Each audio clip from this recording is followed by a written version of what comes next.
Bom dia. Então, a gente hoje vai retomar a prática que a gente terminou na aula passada, vai dar continuidade. O nome desse slide, eu estou sem criatividade. O outro era Complex Networks in Breast Cancer e esse é Network Science in Breast Cancer. Eu vou fazer, depois eu vou explicar a diferença, tá certo? Então, eu quero só finalizar o que a gente fez na aula passada, para que fique todo mundo na mesma página. Então, a gente partiu desse artigo, falamos de workflow, e na prática, tem esse diretório, que essa imagem está desatualizada, eu atualizei ele.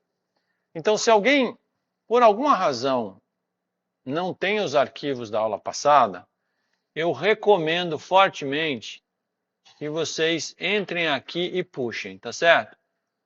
Porque agora eu reorganizei as pastas e está na ordem, tá vendo? Então o 01 foi uma aula lá atrás, 02 foi a aula passada e 03 é hoje.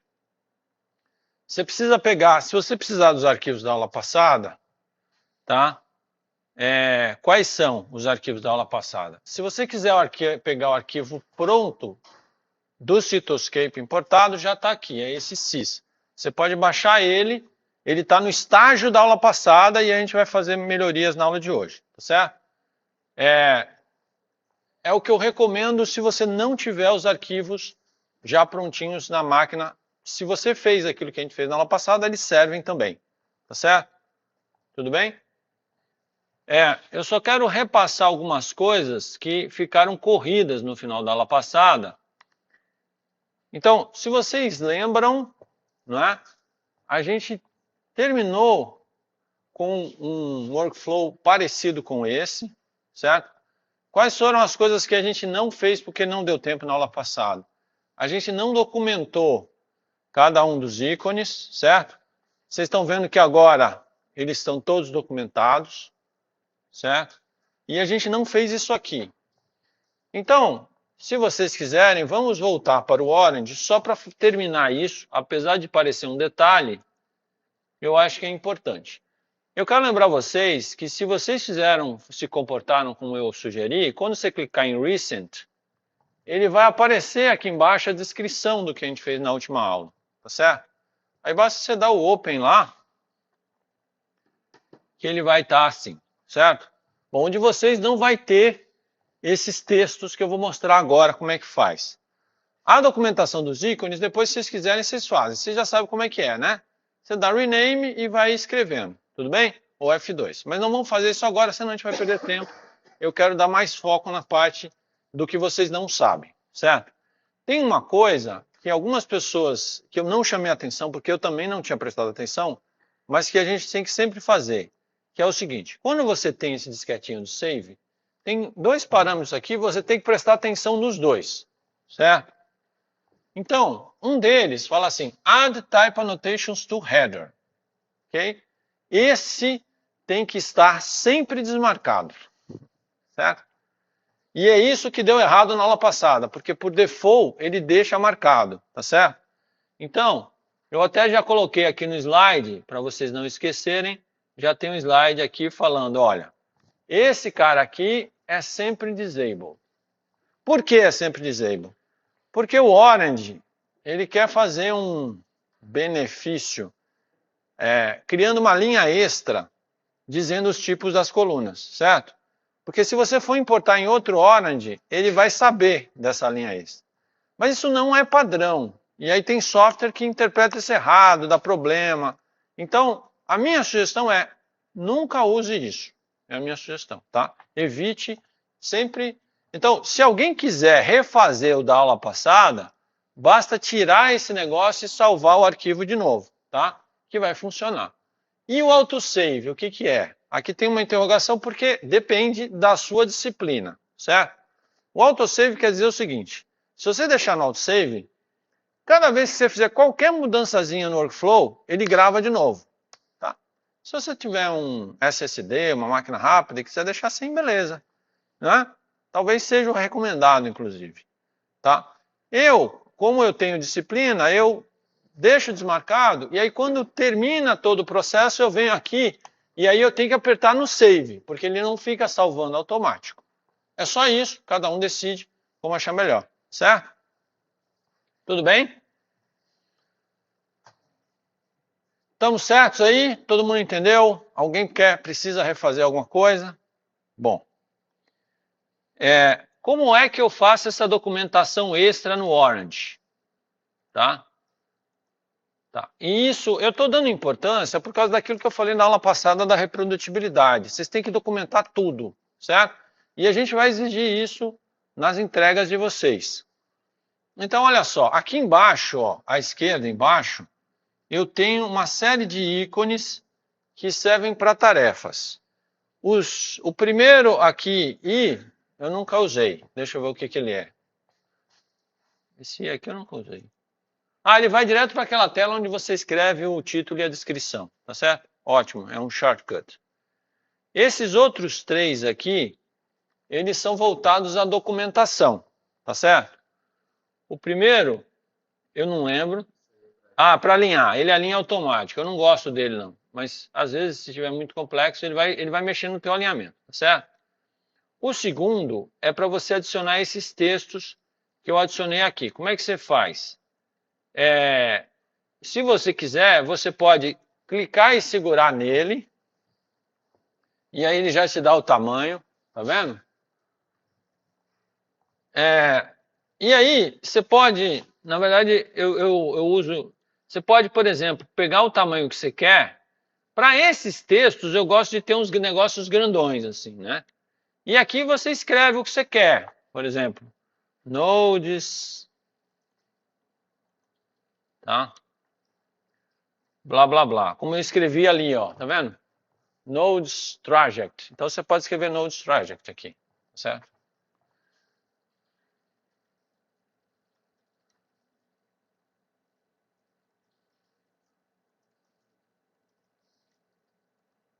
Bom, aí alguém pode dizer assim, André, o teu tá maior aqui, ó. Tá até melhor, eu gostei mais do teu. Tem uma técnica avançada para fazer isso, certo? Você pode usar o que a gente chama de Markdown. Eu vou ensinar só uma técnica de Markdown. Se você botar um sustenido na frente, para o Markdown, isso aqui é um título, tá? Aí você vem aqui para ele, clica com o botão direito e diz assim, eu quero que você renderize como Markdown. Se você quiser, você pode usar HTML. Aí o cara que sabe HTML pode botar cor, pode botar um monte de coisa, tá vendo? Bom, como original, é que o meu original, eu não mudo esse original. O meu original estava no 16. Bom, agora já é tarde. Ele é ruim para editar o que você já fez. É melhor fazer de novo, geralmente. Mas ok, tudo bem? Tem um Nodes Traject. E aí depois, como é que você faz a setinha? É só pegar essa setinha e usar ela aqui. Tá vendo? Aí você faz a setinha. Então isso aqui é bem legal para você, por exemplo, tem uma parte que faz isso, uma parte que faz aquilo. Aí você vai documentando, vai desenhando, vai fazendo, tá? Tudo bem? Bom, então encerramos Orange. Isso aqui foi só uma espécie de revisão. Vocês lembram que no Orange o que a gente fez? A gente gerou um arquivo que foi para o string, e até eu botei ali, tá vendo? Save for string, que a gente mandou para o string achou para a gente as interações. Aí depois a gente trouxe de novo ele para cá, né? Até se o cara quiser, ele pode desenhar uma seta indicando que saiu dali e veio para cá, por exemplo, tá? Usem, né, a criatividade de vocês. E aqui a gente gerou os edges para o Cytoscape. E ali a gente gerou os nodes para o Cytoscape. Tudo bem? Bom, então isso foi a aula passada. Sucesso. Não vou mais mexer no Orange, vou até sair, porque o Orange para mim agora, hoje o foco vai ser o Cytoscape, tá? Então, eu botei nos slides para ficar um documento, se vocês precisarem lembrar depois. Vocês lembram que no Cytoscape, se vocês podem abrir minha rede, mas se vocês quiserem reimportar ela do zero, eu vou fazer isso agora aqui, não é para quem ajustou os arquivos. Se você quiser reimportar ela do zero, vocês lembram Repassando. Primeiro vocês importam as arestas, como está escrito aí, tá? Import network from file, primeiro você vai pegar as arestas, certo? File, import network from file, e aí eu vou pegar as arestas. Então, se vocês quiserem, tá? Naquela pasta lá eu já tenho os arquivos prontos. Vocês lembram que era Selected Interactions Cytoscape, ok?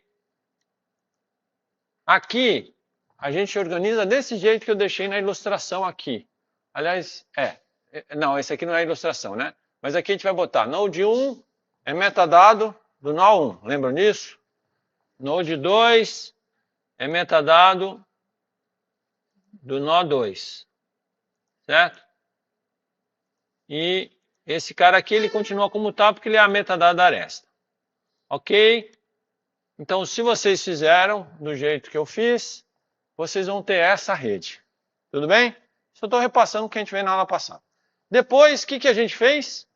Isso está no slide documentado, se alguém precisar também depois, tá certo? A gente fez esses 3 passos aqui, ó.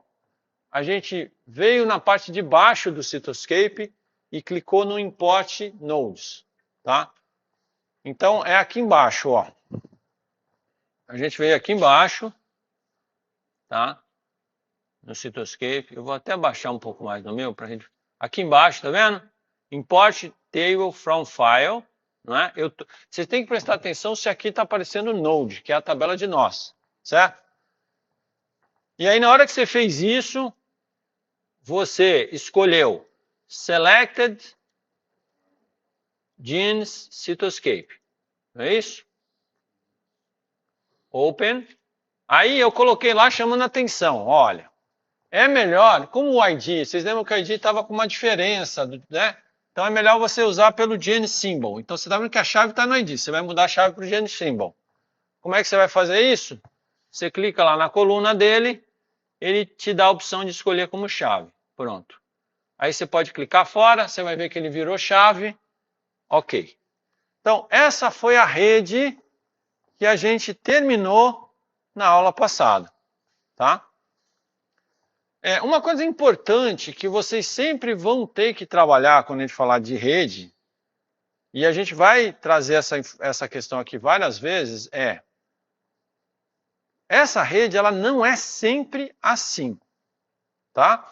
Essa rede especificamente, ela está representando sempre, e nas apresentações de vocês sempre prestem atenção nisso. O que é o meu nó? O que é o meu nó? Sempre se perguntem isso. O que é o meu nó? Podem responder. O que é o meu nó nessa rede? Hã?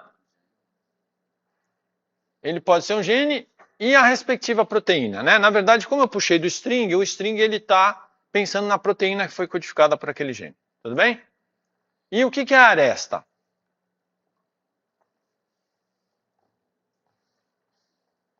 O que é a aresta? São interações físicas ou documentadas em bancos de dados sobre aquelas proteínas, né? Então, esse tipo de rede, ele tem até um nome. Ele se chama Protein Interaction, que é a rede que mostra as interações entre as proteínas, certo? Toda rede é uma PPI. PPI é Protein Interaction, certo? Toda rede é uma PPI? Não. A gente vai fazer rede, por exemplo, que a gente vai ver qual é a expressão. Tem um cara que se expressa aqui, tem um outro cara que se expressa aqui, e a gente vai fazer uma aresta se eles têm uma co-expressão. A gente não vai fazer isso hoje, mas é um outro tipo de rede, tá certo? Tem redes que representam regulação. Fulano regula ciclano. Aí você vai fazer uma aresta porque ele está regulando. Também não é a rede que a gente está trabalhando hoje, mas é só para dizer para vocês o seguinte, a gente não está trabalhando com a única rede possível para o software. A gente pode ter N redes diferentes, tudo bem? Tá. Isso é importante porque hoje a gente vai falar mais de redes complexas e das métricas. E tem gente que usa as métricas de redes complexas e não sabe explicar o que ela está lhe dizendo. E a métrica vai te dizer alguma coisa de acordo com a natureza da sua rede. Você tem que dizer o que é a minha rede e aí eu posso explicar o que a minha métrica está me dizendo. Tá? Não adianta você dizer assim, olha que bonito, eu apliquei isso aqui, ficou uns nós grandes e uns pequenos. Olha só como ficou colorido, que bacana. Isso não interessa pra gente. Interessa você depois saber interpretar, certo? Bom. Agora a gente vai para os próximos passos. Todos estamos aí? O próximo passo o que é? A gente vai preparar a nossa rede para análise, certo? A gente vai querer analisar essa rede e eu vou fazer alguns movimentos aqui que vão ajudar a gente. Uma das coisas que vocês vão ver é o seguinte. Tem uma rede grandona aqui, né? E tem umas redes menores aqui, ligadas aqui e ali, tá? Que no nosso caso, eu não estou dizendo que ela é importante ou ela não é importante. Depende da sua pergunta de pesquisa, certo? Pode ser que para um pesquisador, esses carinhas, eles sejam importantes ali, tá? Porque na hora que você vai ver a expressão, ele é super expresso, e você quer olhar o que está acontecendo naquele triozinho ali, por exemplo, tá certo? A nossa aula hoje não é, o foco não é isso. Nossa aula hoje a gente vai falar de redes complexas. Então a gente novamente vai fazer uma simplificação, que não é sempre que vai acontecer, que é o seguinte, a gente vai tirar esse pessoal menos importante, tá?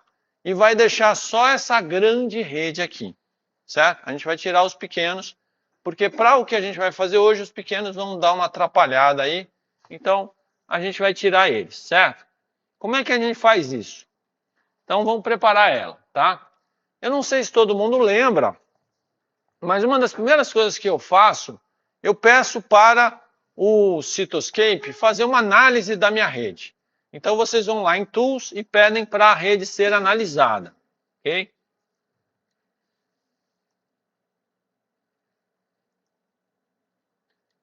Eu não vou considerar direcionamento, né? Porque eu acho que o string ele não gera nenhum tipo de direcionamento, né? Então, direcionamento é se você tivesse uma origem e um destino definido. Mas como a gente não sabe, eu acho que provavelmente o string ele não faz esse direcionamento, é melhor não considerar direcionado, tá certo?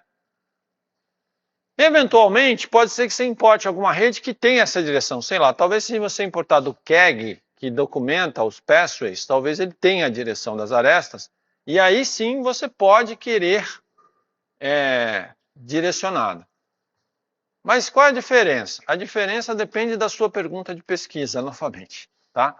Tem perguntas que a rede tanto faz se ela é direcionada ou não. Tem perguntas que ser direcionado é importante.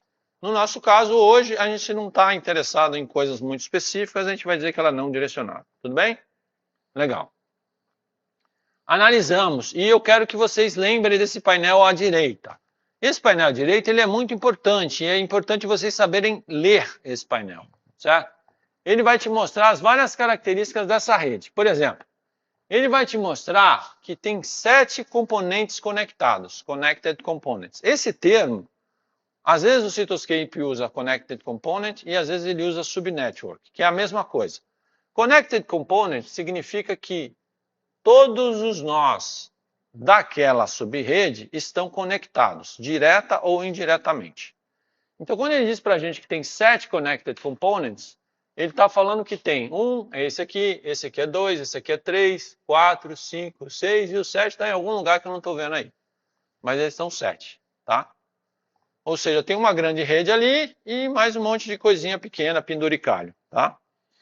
Depois ele fala para você quantos nós tem, quantas arestas, ele fala a média de vizinhos, o diâmetro da rede. O que é o diâmetro da rede? Alguém sabe? Como é que eu meço o diâmetro de uma rede?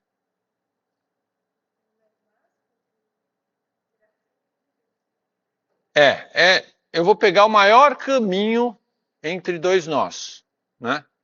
Entre dois nós. Dados dois nós, qual é o maior caminho?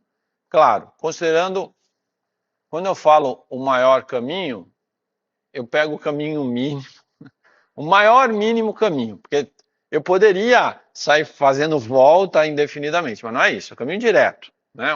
Então, vamos imaginar, dados dois nós, eu pego o caminho mínimo, né? Que é o maior entre os caminhos mínimos é o diâmetro da rede.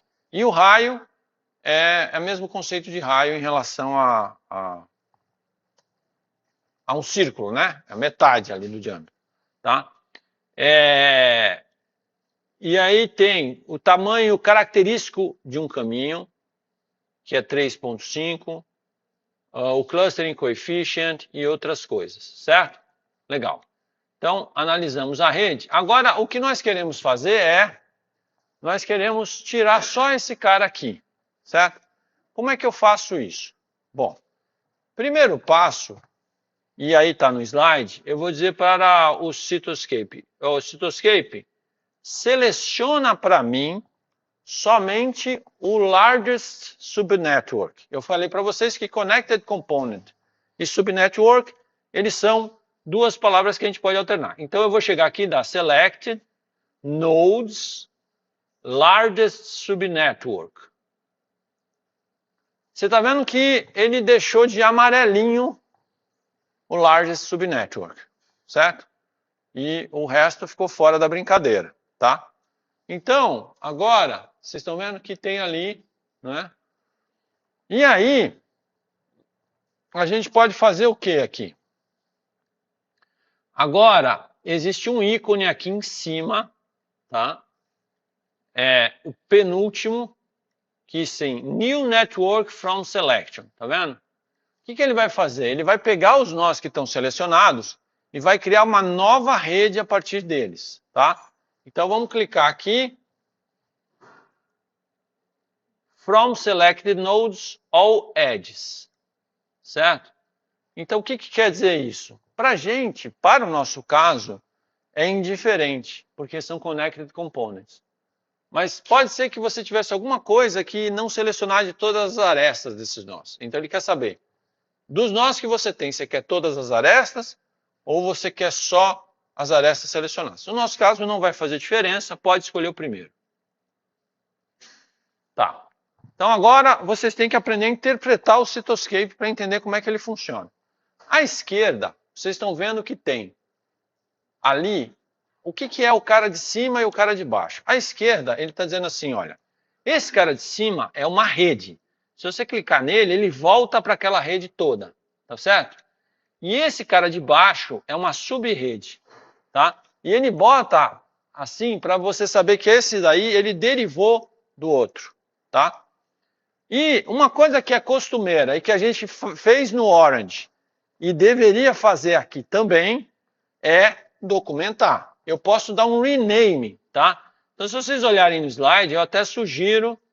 Então, já fez isso aqui, ó. Tá tudo documentado no slide se alguém precisar reproduzir o processo, tá certo? Então, o que eu fiz? Eu renomeei. Por exemplo, eu chamei Breast Cancer Luminal A e Largest Subnetwork. Na verdade, não é só luminal A, é diferencial, expression, aí eu tô, né? Mas aí, ó, por exemplo, eu peguei a grande e botei assim, rename, por exemplo. Breast Cancer Luminal A. Tá. Aí eu pego a subnetwork e dou um nome. Por exemplo, Largest Connected Component, ou Largest Subnetworks, como vocês acharem melhor. Tá? Note que isso é bom até para vocês mesmos, porque no futuro vocês vão abrir esse arquivo e vão dizer que diabo era isso aí, você não lembra, né? Então, eu vou salvar aqui o meu, tá? É bom ir salvando de vez em quando. Tá, então, agora, fora isso, eu gosto de fazer duas coisas de preparação, que é, primeiro, eu vou mexer aqui no estilo. Vocês lembram que eu posso mexer aqui no estilo? Eu vou fazer duas coisas de preparação. A primeira, eu prefiro o formato esférico, tá? Porque eu acho que ele aproveita melhor o espaço, ele não fica com esses cantos esbarrando nos vizinhos, certo? E segundo, que eu acho bem importante, porque depois a gente vai ver, toda vez que a gente for fazer uma métrica, é dar o lock node width and height. Por quê? Porque ele vai manter a altura e a largura do mesmo tamanho. Isso vai me ajudar na hora que eu tiver que associar isso a alguma coisa, tá? Novamente, isso também está documentado aqui, ó, tá? Legal. Então chegamos nesse ponto. Estamos com a rede preparada, tudo bonitinho. A gente vai voltar para a teoria agora e a gente vai ficar transitando entre a teoria e a prática, certo? Então, na verdade, eu separei os slides de teoria e os slides de prática. A gente vai voltar para um conjunto de slides chamado, eu compartilhei dois, a gente vai pegar esse Complex Networks, que a gente tinha começado lá no dia 20 do 8, e a gente vai dar continuidade a ele, certo? Então, esse slide que a gente começou lá no dia 20 do 8, eu estava mostrando que era uma rede complexa, na verdade, né? Isso aqui é uma revisão, falando de grafos, redes, eu vou passar rápido, né? Tudo isso a gente já tinha visto, como é que representa. E eu falei sobre topologia e falei que topologia é um conceito muito importante em redes, né? E a topologia, ela mostra que um padrão emergente, certo? Aí eu falei das ferramentas, Cytoscape, e aí eu comecei a brincar com vocês com as cidades, né? Então a gente começou a ver intuitivamente algumas métricas, certo? Então a gente falou sobre Betweenness, que é o cara que está mais no meio de todo mundo, Closeness, que é o cara que está mais perto, sempre intuitivo, né? Falamos sobre os 7 amigos e comunidades, emergência, e a gente começou a falar que o que a gente trabalha com redes complexas, e mais especificamente, redes complexas é a caracterização da rede, mas a gente costuma chamar de network science, toda a ciência em torno dessa caracterização, é que ela vai permitir a gente subir os níveis de abstração e olhar o comportamento da rede em níveis mais altos, certo? E eu comecei a falar dessas métricas, eu mostrei elas intuitivamente, hoje a gente vai entrar em mais detalhes sobre elas, certo? Tá, esse é o slide do primeiro, na verdade, né? Então, o primeiro comportamento que a gente brincou na aula passada é que eu falei sobre a distribuição, lembram? E a gente viu que os nós, se você tivesse uma conexão aleatória, eles seriam distribuídos igualmente, e seria uma curva normal, tudo bem? Quando a rede ela é complexa, a gente viu que a distribuição, primeiro, se fosse aleatória, a gente viu que seria uma distribuição normal. Quando a rede é complexa, a gente viu que a distribuição... Peraí, deixa eu repassar aqui. Então eu falei, olha, se eu pegasse as interações de uma proteína, aqui no caso do fungo, né? A gente está vendo do breast cancer, né? Então isso aqui é uma rede PPI, que é Protein-Protein Interaction. A gente viu que ele forma comunidades, ele tem certas características, né? Elas não se parecem com as redes aleatórias, certo? Então, vocês podem imaginar o seguinte, agora eu vou tentar organizar um pouco os conceitos. A gente diz, no estudo das redes complexas, a gente diz que existem um lattice. O que é um lattice? O lattice é uma rede perfeitamente organizada dentro de um padrão. Então, aqui estão alguns exemplos de lattice, tá certo? Por exemplo, quando você vai estudar grafeno, aquelas redes formadas, né? Se você pegar vários tipos de rede de carbono, de outros produtos, elas seguem uma simetria toda organizada. Isso a gente chama de lattice. Isso não é uma rede complexa, certo? Isso no nosso sistema, ele é um extremo. No outro extremo, eu tenho uma rede completamente aleatória, que a gente fez aqui em sala, lembram? Quando a gente fez a rede completamente aleatória, a gente também entendeu que essa não é uma rede complexa. Tudo bem? E o que é uma rede complexa, então? Então essa aqui é a definição da rede aleatória. Eu falei para vocês que o Erdős estudou muito isso, e ele descobriu algumas propriedades, tá certo? E eu falei na aula passada como é que você constrói um grafo aleatório, não é? Você tem um número de nós, você define quantas arestas você quer, e você calcula uma probabilidade aleatória, pega 2 nós e atribui uma aresta. E você vai fazendo isso até o número de nós que você queira, ou de arestas que você queira, certo?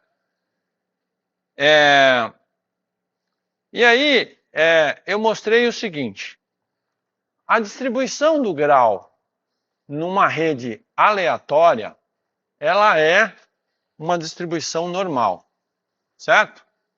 Todo mundo lembra disso? E isso foi o Erdős lá no trabalho dele que foi percebendo, certo? A distribuição dos graus num lattice, que é uma rede perfeitamente organizada, ela tende a ser uma constante, certo? Aqui nessa rede é 1, mas poderia ser todo mundo é 6, todo mundo é 5. Se não for uma constante, a depender do padrão, podem ser 2 constantes, mas é sempre um negócio meio fixo ali, não tem uma distribuição, certo? Então essa rede randomizada, a gente fez isso na aula passada, a gente viu que tem essa distribuição normal. Vamos refazer a rede randomizada com essa nossa nova rede, porque eu vou precisar retomar alguns aspectos dela, tá? Então, vamos pegar essa rede aqui, tá? E vamos lembrar como é que eu faço uma rede randomizada dela, né? Eu venho aqui em Apps, vocês já devem ter aí instalado o Network Randomizer, tudo bem? Aí aqui, vocês lembram que eu vou selecionar Randomize Current Network, só isso, tá certo? E aí esse randomizador, ele vai pegar o número de arestas, de nós e arestas, e vai tentar manter esse mesmo número de arestas, só que ele vai randomizar as associações, tudo bem? E vai criar uma rede. Então, você vai dar não configura nada e dá só um start, start randomization, tá? E aí ele vai criar a rede randomizada e você vai dar um create view. Tá aqui a rede randomizada, certo? Então a gente aprendeu a fazer isso. Aí, se vocês quiserem, não é? A gente pode, se vocês quiserem, não. Então vamos voltar para Network e vamos ver como é que ele fez agora, tá? Vocês estão vendo que ele criou uma nova rede ali. Aquele painel agora a gente está entendendo, tá certo? E, na verdade, ele criou uma nova rede meio que do zero. Ele não quis dizer que essa rede é derivada de ninguém, tá? Então, se você quiser, você pode dizer assim, olha, isso aqui é um randomized version, né? Randomized version do largest connected, não é? Porque ele foi a partir do largest connected component, não foi da rede toda, tá certo? Ok. Então agora eu tenho essa rede. E o que eu vou fazer é que eu vou mandar a ferramenta analisar ela também, tá? Eu vou dizer que ela não é direcionada. E aí a gente vai olhar aquilo ali, ó. Certo? Tudo bem. Então, essa é uma rede aleatória. E, se vocês se lembram, se eu quiser olhar a distribuição dos graus, eu venho em Tools e dou um Plot Histogram, né? Aí ele vai me mostrar aqui uma curva normal, mais ou menos normal ali. Tá vendo? Se eu comutar para essa rede aqui de cima e der um Plot Histogram, a gente vai se lembrar do que eu falei para vocês, que uma rede complexa, ela tem esse tipo de distribuição, que é completamente diferente, tá certo? Que a gente chama scale free, né? É livre de escala. E o que isso significa? Eu tenho poucos nós com muitas conexões e esse número de conexões vai diminuindo exponencialmente até que a maioria dos nós tem poucas conexões. Como a gente interpreta isso nessa rede? Vamos lá. A gente já tinha feito isso na última aula, vamos relembrar. Como é que a gente interpreta isso?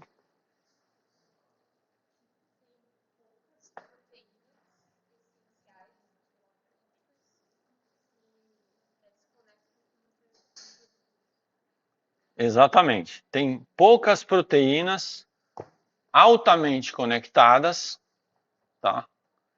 E a grande maioria tem poucas conexões, certo?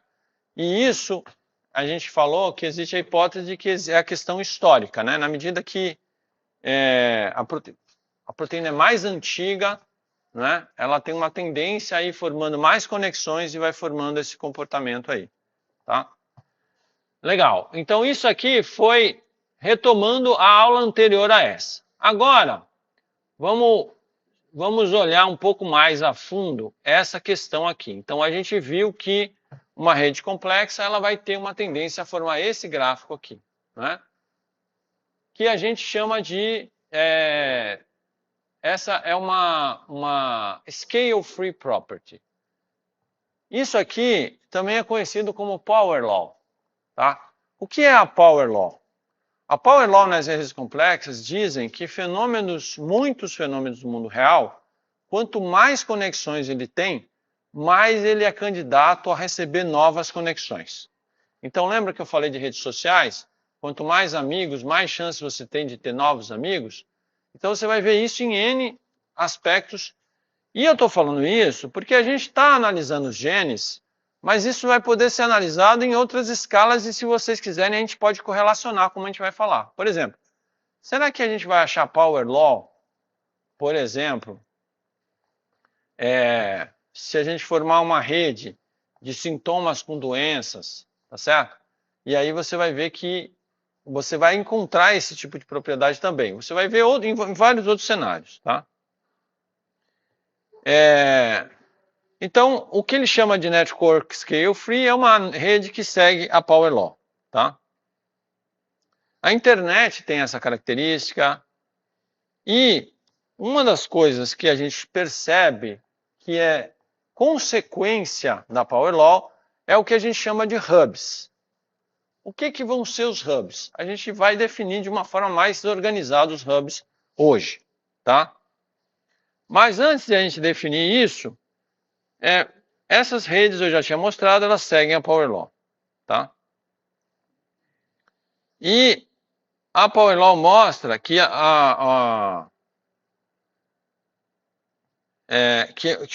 que ela cai logaritmicamente, né? Então, o que está acontecendo? Se eu estou vendo uma rede aleatória, né? Vocês estão vendo que não existe numa rede aleatória, como a distribuição existe uma probabilidade igual para todo mundo, eu não vou formar nem hubs, nem comunidades. Todo mundo vai estar meio que igualmente ligado, né? Ou, na média, igualmente ligado, tá certo? E uma rede complexa, aí vocês estão vendo aí imagens reais, né? Esse aqui é a rede de interação de proteínas do fungo, e ali é a mesma rede randomizada do mesmo jeito que a gente fez aqui na sala. Então, vocês estão vendo que na original ela tem a formação de hubs, como a gente vai ver, e comunidades, e na outra não. Existe uma outra propriedade que é muito falada nas redes complexas, que se chama small world. Tá? O que é um small world? Isso aqui foi um comportamento visto quando foi estudado. Tem um experimento clássico, né, chamado 6 graus de separação, né, e vocês, não sei se vocês já ouviram falar disso, mas foi um experimento feito em 1929. E é interessante vocês verem o seguinte, o que a gente chama de redes complexas hoje em dia é uma compilação de várias coisas que foram sendo observadas ao longo da história, tá? O que acontece é que não muito longe atrás, tá? Talvez umas 2 décadas atrás, o Barabás, que foi o cara, ele meio que reuniu essas várias observações e dizem, olha, isso tudo configura o que a gente chama de rede complexa. E o que esse cara observou? Ele fez um experimento que ele ia mandar cartas para pessoas espalhadas nos Estados Unidos, tem todo um método. E a ideia é que cada pessoa, ele ia receber essa carta dizendo, ó, se você quiser participar do experimento, você vai ter que fazer essa carta chegar até alguma pessoa muito importante, tipo o presidente dos Estados Unidos, ou qualquer coisa, qualquer um bem importante. E aí ele falava assim, olha, você vai mandar essa carta para a próxima pessoa que você acha, entre as pessoas que você conhece, que tem mais chances de chegar no presidente, certo? Aí você vai mandando, e aí depois ele fez um estudo dos resultados da pesquisa e descobriu que, em média, qualquer pessoa é separada por outra pessoa por 6 graus de separação. O que significa isso? Se você pegar conexões de pessoas que você conhece, quando você fala conhece, conhece diretamente, assim, você conheceu a pessoa. No caso, ele estava falando dos Estados Unidos. Se você fizer essa conexão de pessoas que se conhecem, com 6 graus, você consegue chegar em qualquer pessoa nos Estados Unidos. Tá? Mas depois isso foi provado que isso vale no mundo, isso vale na internet, os graus de separação são menores ainda. Tá? Então, esse aqui é o gráfico que ele mostrou sobre a pesquisa, tá vendo? Os graus de separação, tá? Isso aqui, na verdade, são o número de intermediários para cada um, né? Um histograma, né? Aqui é o número de indivíduos, tá? E ele foi mostrando que os 6 graus de separação é o mais comum, tá?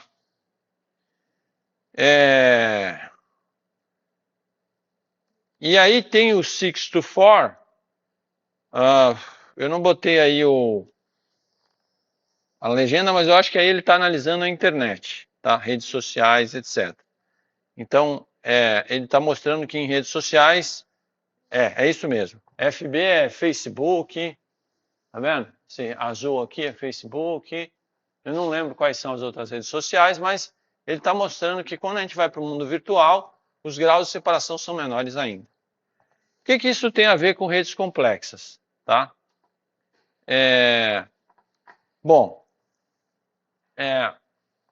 uma das coisas que é importante quando a gente fala de redes complexas é aquele menor caminho entre 2 nós. Você imagina que eu tenho 2 nós e eu quero achar o menor caminho. Tudo bem? E você pode pegar o que a gente chama distância média, que é que você vai pegando os menores caminhos entre os 2 nós, todos os 2 nós na rede, e você faz uma média aritmética. Então essa fórmula complicada, ela está fazendo isso. Né? Ela está fazendo uma média do menor caminho entre 2 nós. Tá?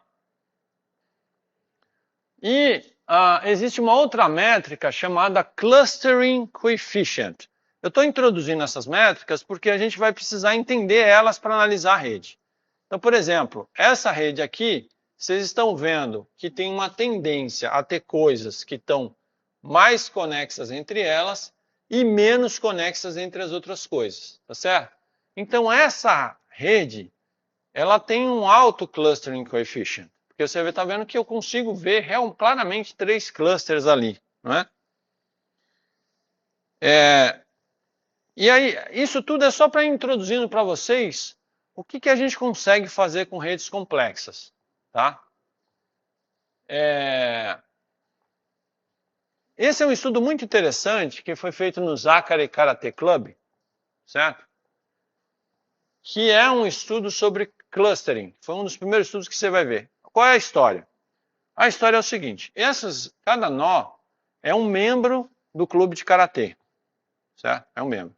Tá?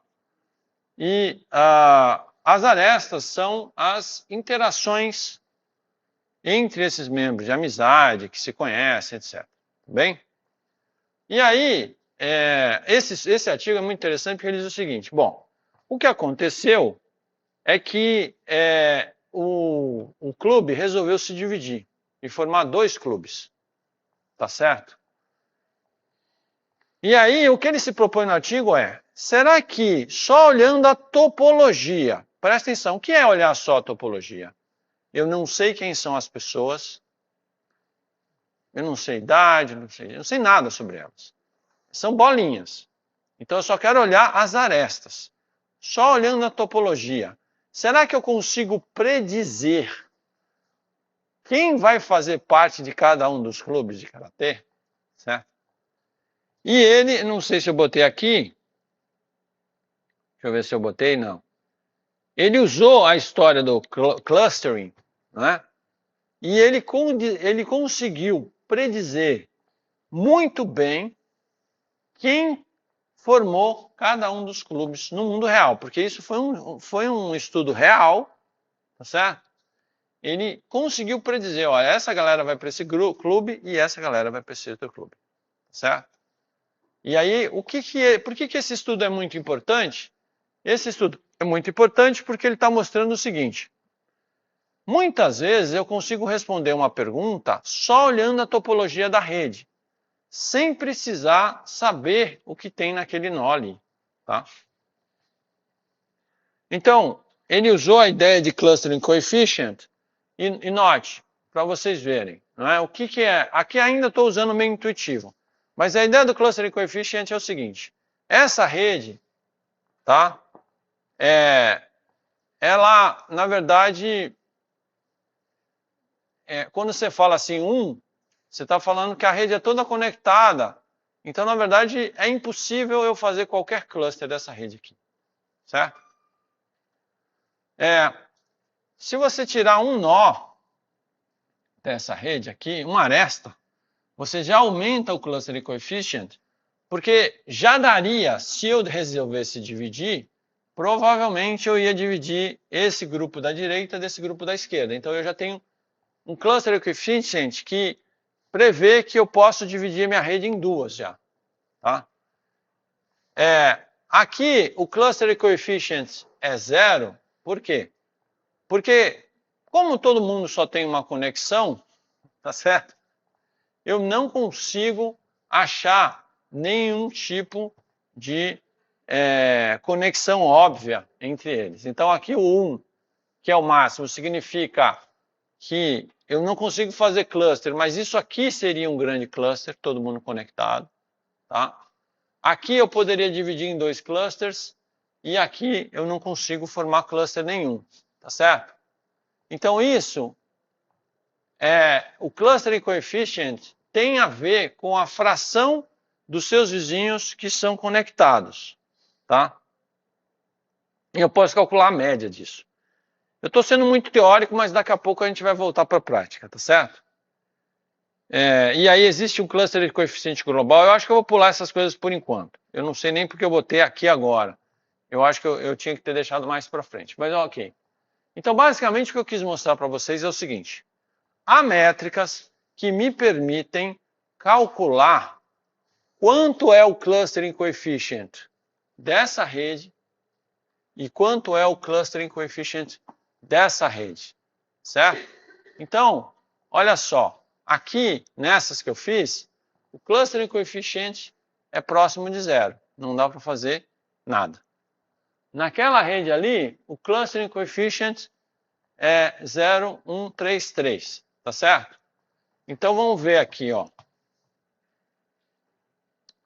Se a gente for olhar nessas duas redes, né? Vamos pegar a análise desse cara aqui, tá?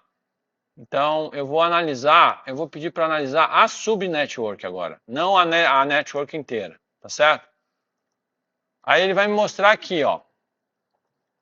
Então ele fala para mim, olha, o clustering coefficient dessa rede é 0,3. Já é um clustering coefficient que já dá para fazer alguma coisa, tudo bem? E o diâmetro é 8 e o raio é 4. Agora vamos pegar nossa rede aleatória. O clustering coefficient da nossa rede aleatória é muito baixo, é quase 0, porque ela é aleatória, não vai dar para tirar clustering daí, certo? Aí você vai dizer assim, André, o diâmetro é menor até do que a rede complexa. Você estava falando da história do Small World, o diâmetro chega a ser menor. A gente vai comentar isso agora, tá certo? Então vamos entender agora sobre o diâmetro, tá? O diâmetro, ele é um negócio curioso. E isso foi estudado tanto pelo pessoal que estudou redes aleatórias, quanto pelo pessoal que estudou redes complexas e redes regulares, tá certo? Imaginem essas redes onde eu vou crescendo a randomicidade, tudo bem? Só que aqui agora eu estou passando pelo seguinte processo. Essa é uma rede, é mais conhecida como lattice, né? Porque ela é toda uma rede comportadinha, os nós se ligam da mesma maneira. Essa é uma rede que está no meio do caminho, eu aleatorizei alguns e deixei alguns como lattice, e essa é uma rede completamente aleatória, certo? Bom, então vamos considerar que eu tenho um nível de randomicidade que vai de 0, eu não tenho nenhuma randomicidade, até 1 eu tenho absoluta randomicidade. O que eu consigo pensar sobre isso? Quando eu tenho um lattice, imagine que eu quisesse sair de um nó A e chegar a um nó B, certo? Se eu tenho uma rede muito regular, é improvável que eu consiga fazer atalhos, porque eu tenho que seguir a regularidade da rede para chegar no outro lado, tá certo? Quando a tua rede ela adiciona algum nível de randomicidade, você começa a criar conexões que eu poderia chamar de atalhos. Então essa rede começa a diminuir os caminhos, tá? Então, na verdade, esse estudo mostra que, na medida que você vai aumentando a randomicidade, tá? Você vai diminuindo o caminho médio. Tá? Agora, eu tenho que lembrar quem é. Ó, então, em preto está a distância média. Tá vendo? Então, eu acho que ele está saindo da randomicidade nenhuma até a randomicidade 100%. E aí você vai... Tá vendo? E é por isso que a rede totalmente randômica, o caminho ainda deu menor do que a minha rede complexa. Tá certo? E o clustering coefficient, vocês estão vendo que ele é bem grande naquela rede ali e ele vai diminuindo na medida que eu randomizo. Certo? Então, notem, o que eu aprendo com isso aí? Eu aprendo o seguinte. Vamos imaginar o cérebro humano, certo? O cérebro humano. Se o cérebro humano fosse um lattice, certo? Ou seja, ele fosse ligado de uma forma bastante organizada, e na verdade, se você pegar redes neurais hoje em dia, em muitos casos elas são lattices, elas são ligadas, redes neurais computacionais, né? Elas são lattices, né? Se o cérebro humano fosse um lattice, tá certo? A gente tem, acho que são trilhões de neurônios, tá certo?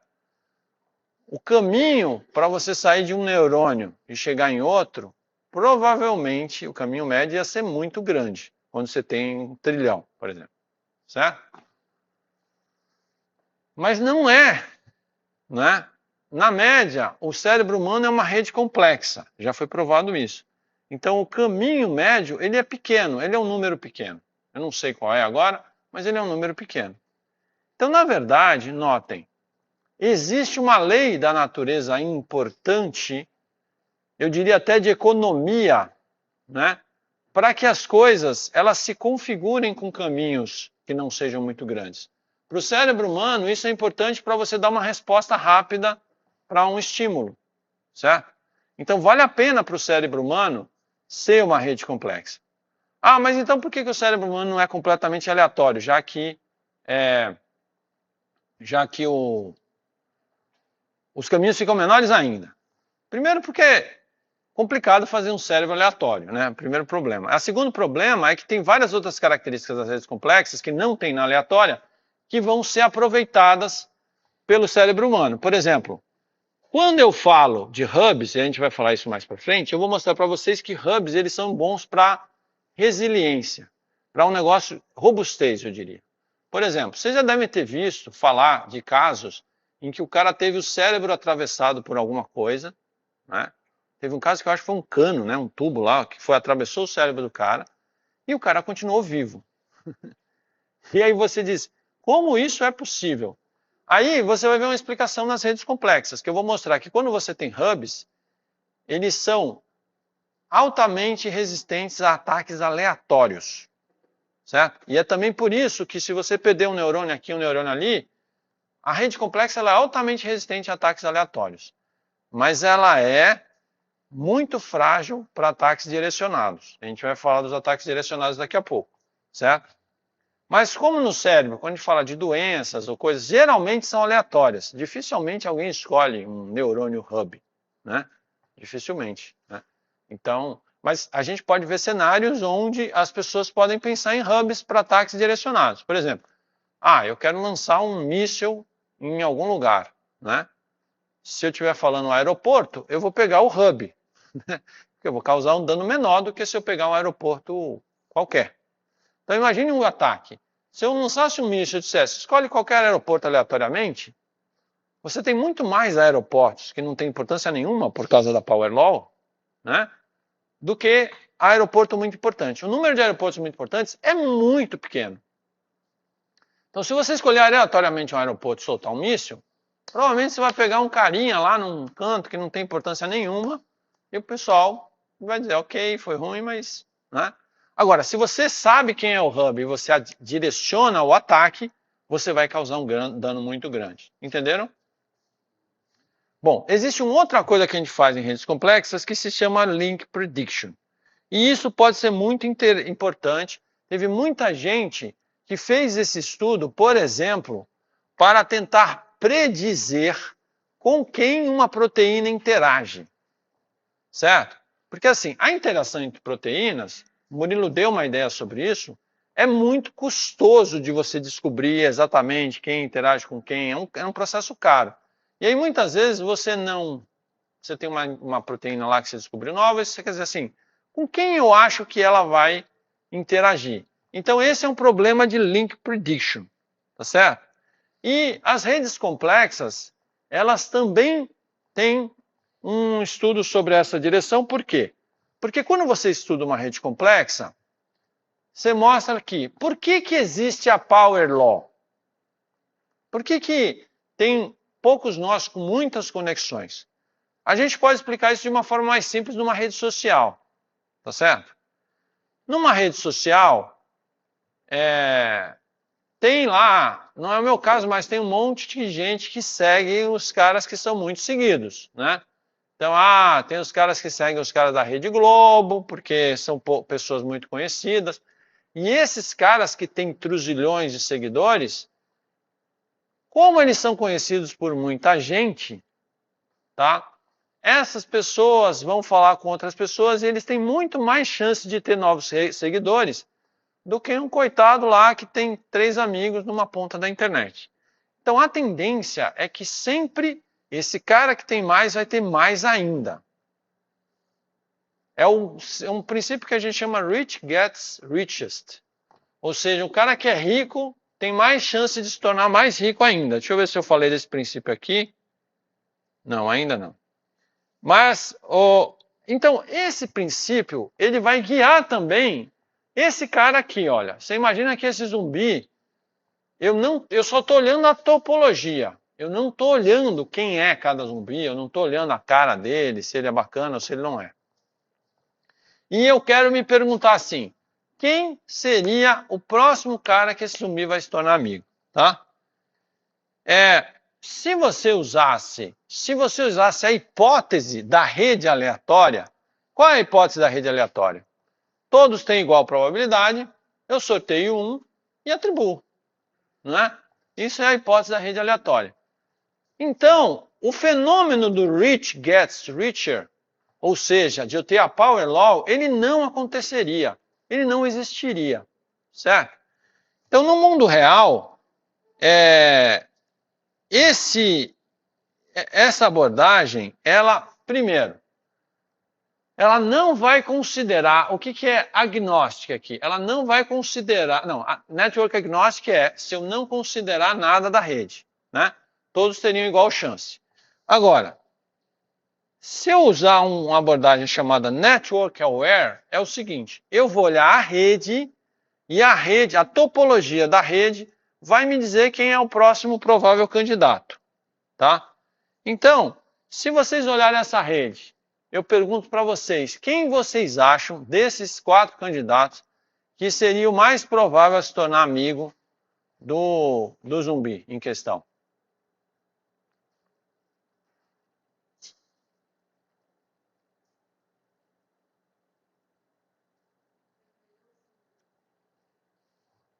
O vermelho ou o cinza? Ou o verde?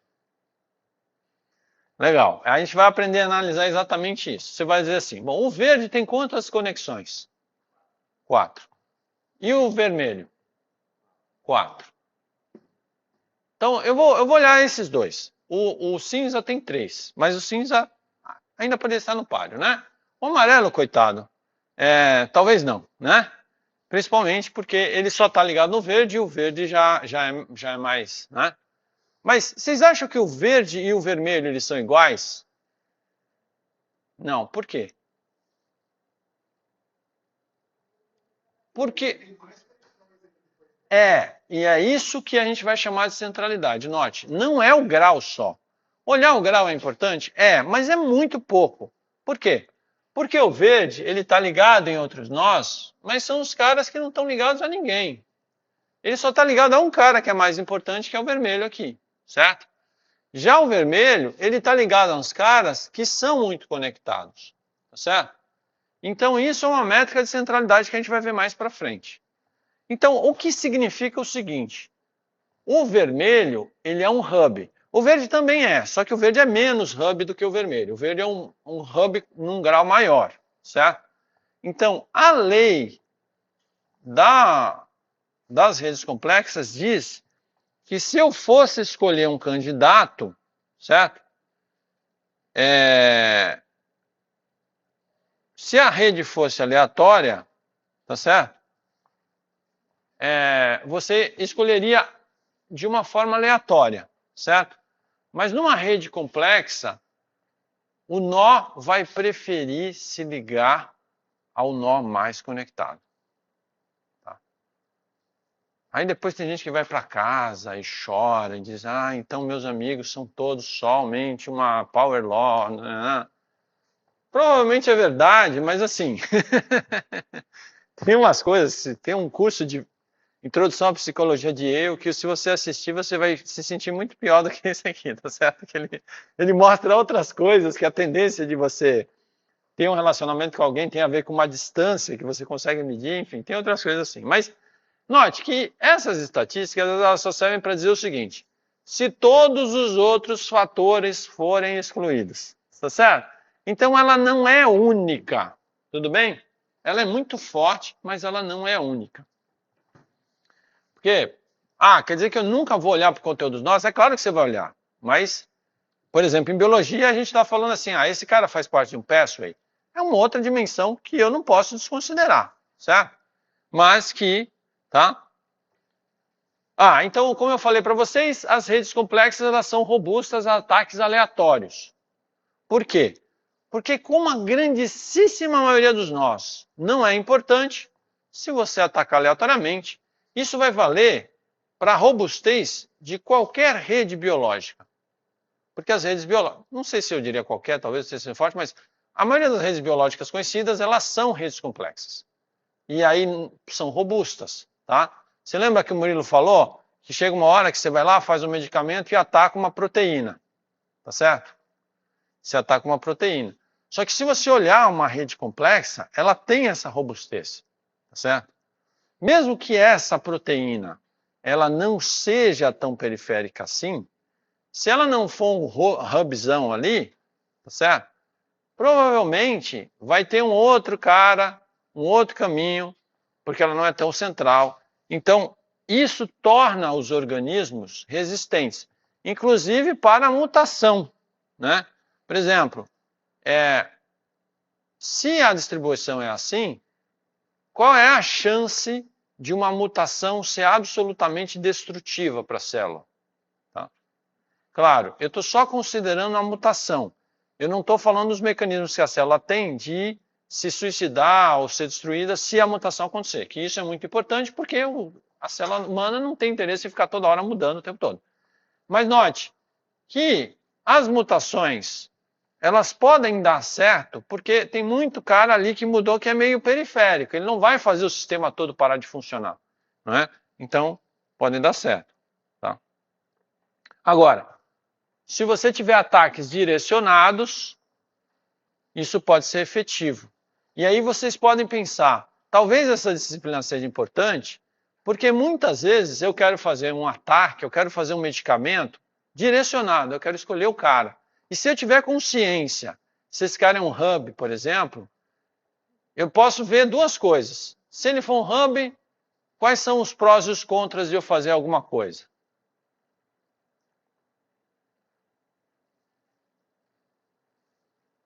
Os prós eu já dei a dica. Quais são os prós para um hub?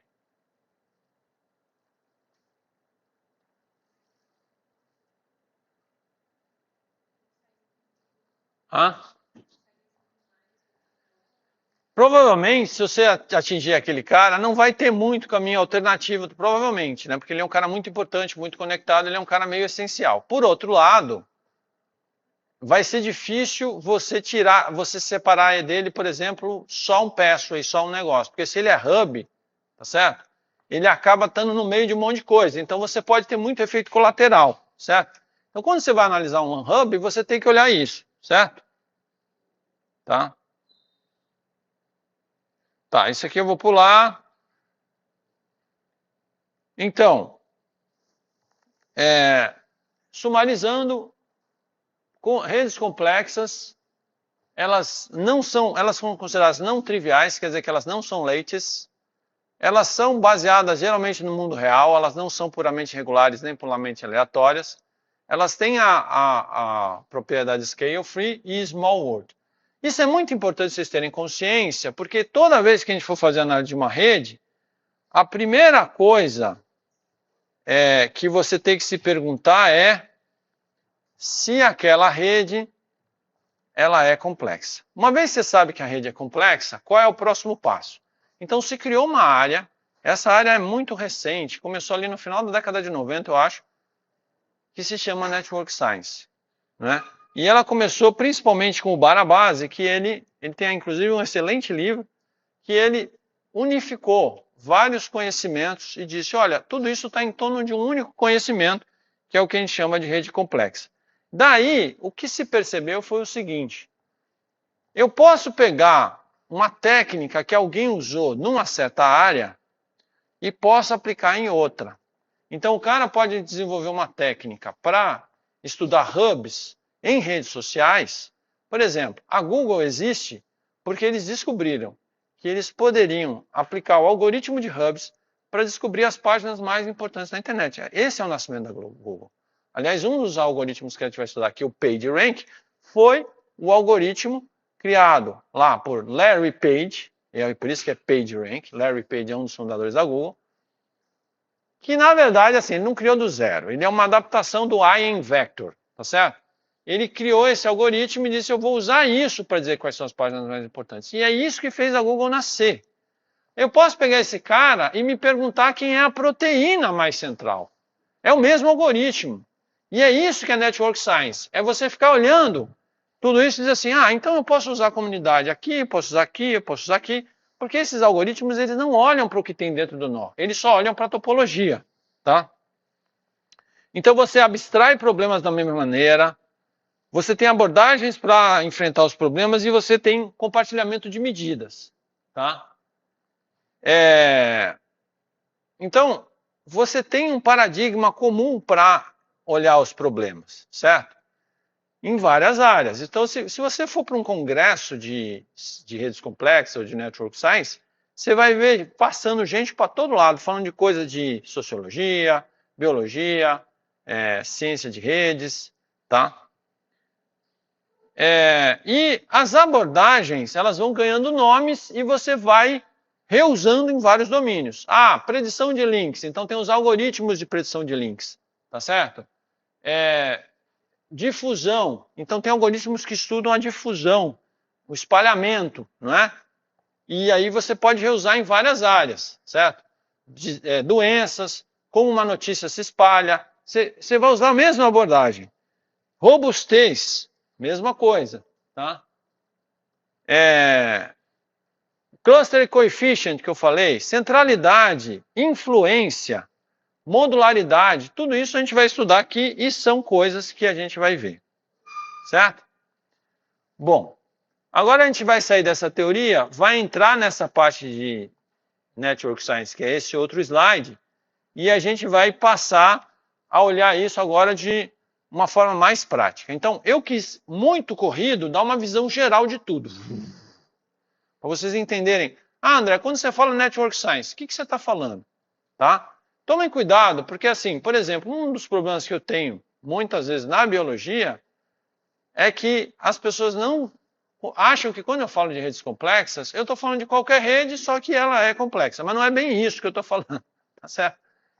E as pessoas não têm consciência, porque essas práticas, essas métricas que a gente vai ver aqui, elas não são necessariamente amplamente utilizadas ainda. Tem muitos estudos que usam, não é? Mas mesmo que você não quisesse usar as métricas específicas, apenas poder estudar os problemas na forma de redes, a gente acha que é a melhor forma de você olhar o problema e estudar ele, tá? Ok, então repassando, nós falamos de redes complexas e o Network Science é a ideia de você generalizar isso. Então isso aqui está repassando o final da aula passada. Então vamos pular isso aqui. Tá, então agora a gente vai começar a olhar cada uma dessas métricas, vai olhar elas na rede e vai dizer assim, o que essa métrica está me dizendo nessa rede? Tudo bem? Então, tem várias, eu não vou mostrar todas hoje, tá? Então, a gente tem métricas de motifs, hubs, comunidades, tá? Centralidade de arestas, centralidade de nós, enfim. Então, o primeiro tópico é centralidade, certo? A palavra centralidade, ela é muito subjetiva. Por quê? Porque existem várias formas de centralidade, cada uma é medida de um jeito, cada uma é interpretada de um jeito, e você só liga as várias centralidades de uma forma mais ou menos intuitiva, tá certo? A gente pode dizer que centralidade, de uma forma extremamente intuitiva, mede alguma importância, alguma relevância de nós ou de arestas, porque a gente tem centralidade de aresta também, na rede. Então, eu já dei esse exemplo no slide passado. Se a gente fosse olhar essas rodovias, imaginar que cada cruzamento é um nó e as arestas são as conexões, olhando só a topologia aqui desse mapa do castelo, eu conseguiria medir e saber que esse círculo central aqui, ele tem uma alta centralidade no castelo, certo? O que quer dizer centralidade aí? E eu vou fazer muita questão de ficar repetindo isso, por quê? Porque é recorrente que quando os alunos apresentam os trabalhos, eles chegam para a gente e falam assim, olha que legal, a gente achou a centralidade desse nó. E a gente fala, tá, mas o que isso quer dizer? Certo? Uma centralidade sem uma interpretação não quer dizer absolutamente nada. E tem centralidade que pode não estar dizendo absolutamente nada, porque depende da rede que você configurou, depende do que são os nós e as conexões, aquela centralidade não necessariamente é importante, certo? Você precisa olhar e entender, interpretar. Por exemplo, por que a centralidade aqui é importante? Porque a centralidade aqui está mostrando uma convergência de vias, o que vai mostrar que o trânsito aqui vai ser muito grande. É isso que a centralidade está dizendo neste caso. Quer dizer que a gente vai falar isso para qualquer coisa? Não. Tá certo? Depende. Tá? Então, existe essa questão, né, de relacionar centralidade com importância. Tá certo?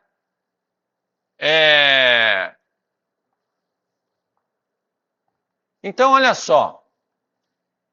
Aqui tem um estudo que o Barabasi fez, tá certo?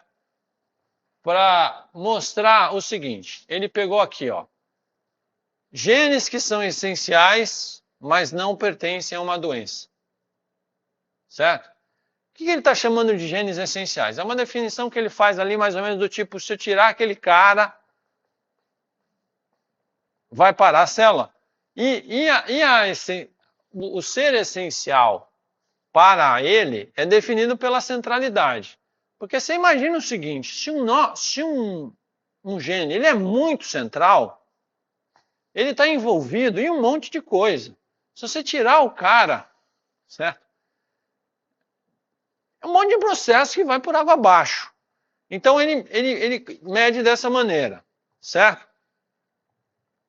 Então, esses aqui são genes essenciais que não fazem parte da doença. Esse daqui são genes essenciais, genes da doença que não são essenciais, tá certo? E existe uma interseção aqui, tá certo? Esse aqui são genes, porque esse grupo vermelho são os essenciais e o azul são os não essenciais, tá certo? E essa interseção esses aqui são os genes que não são da doença, esses são os que são da doença. O que sobra do lado de cá que não está na interseção, eles são essenciais, mas não são da doença. O que sobra para cá são não essenciais, mas são da doença. Essa interseção é o que está se buscando. São genes da doença que são essenciais, tá certo? E você consegue olhar isso olhando a centralidade. E se você fizer um estudo aprofundado, e esse artigo faz estudo aprofundado, você vai achar uma correlação entre a centralidade daquele gene e quão essencial ele vai ser para aquela doença, certo? Então, quando a gente fala de centralidade, tem vários tipos. Eu tenho centralidade de grau. Esse é o mais simples, é o que todo mundo usa. Em alguns cenários, ele é legal. O pessoal usa porque ele é fácil de calcular. É só calcular quantas arestas eu tenho, certo? Acabou. Todo mundo usa porque ele é fácil. Mas nem sempre ele é informativo o suficiente. Depende da pergunta que eu estou fazendo. Tem algumas perguntas que o grau vai ser importante. Tem pergunta que ele vai ser insuficiente. Então depende do que eu quero responder. Então, ele é uma métrica trivial para dizer assim, olha, isso aqui tem grau tal, é a centralidade baseada em grau. Depois eu tenho, então vamos lá, esse aqui é a centralidade baseada em grau. Depois eu tenho closeness. Eu acho que eu especializo cada um aqui, né? Então, vamos tentar entender o closeness baseado no seguinte, tá? Essa medida, ela vai medir o seguinte, quão próximo eu estou de todos os outros nós, certo? Então, você imagina o seguinte, deixa eu pegar o caso anterior, né? Ah, não, aqui eu não ponho, eu ponho aqui, né? Tá.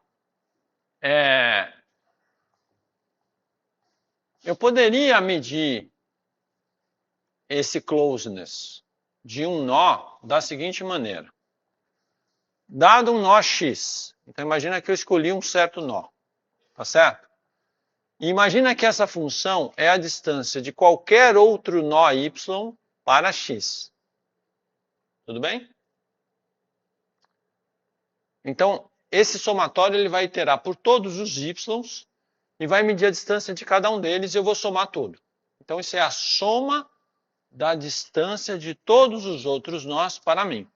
Considerando que esse t é a menor distância minha para aquele nó.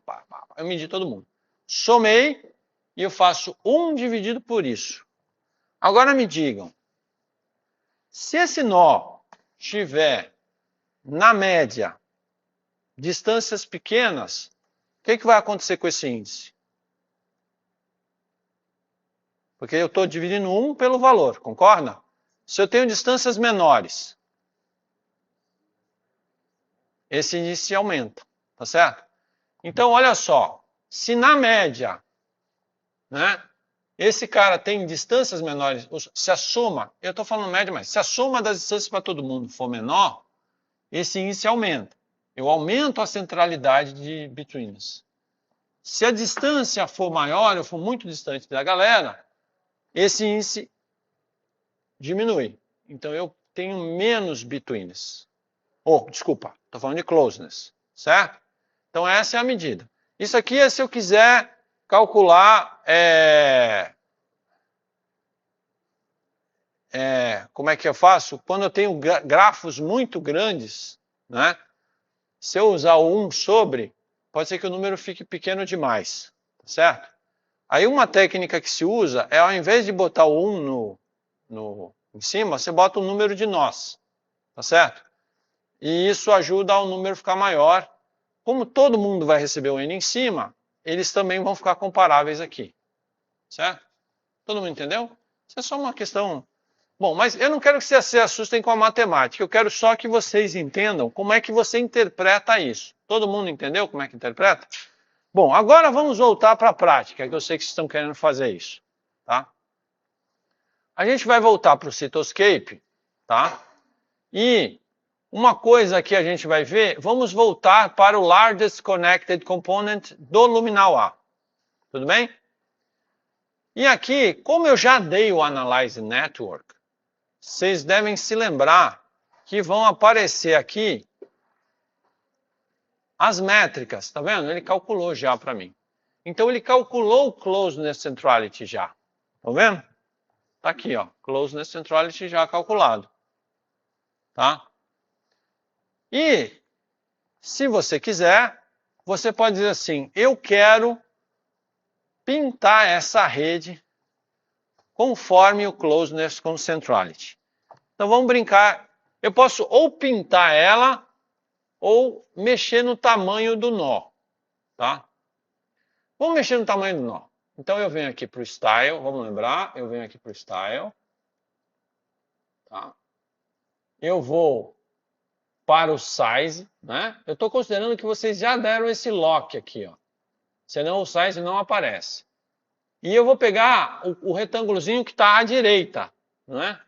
Aqui, esse vazio. Quando eu clico nele, eu digo, qual é a coluna que eu quero? Ah, eu quero Closeness Centrality. Qual é o tipo de mapeamento que eu quero? Eu vou dar o Continuous. Tá? O que vai acontecer? Ele vai mostrar nós maiores, que tem mais Closeness Centrality, e nós menores. Aí você está dizendo, mas André, as diferenças não estão muito visíveis. Eu quero fazer um negócio mais tchananã. Eu quero deixar a banca que vai ver o meu projeto estarrecida, certo? Tudo tem a ver com essa variação aqui, ó, que é a variação entre o menor e o maior. Se essa variação for muito pequena, você não vai conseguir perceber ali. Se você quiser dar muito destaque, você clica aqui, tá? E você diz, não, o meu maior, que é esse 30 aqui agora, se você der um duplo clique nele, peraí, não é o pivô, peraí. Eu tenho que dar um clique no 30 aqui? Não, deixa eu me lembrar como é que é a brincadeira. Ah, não, é set minimax. Acho que é aqui? Não, set minimax também não é. Eu acho que é aqui mesmo. Aqui eu acho que eu coloco, por exemplo, 60.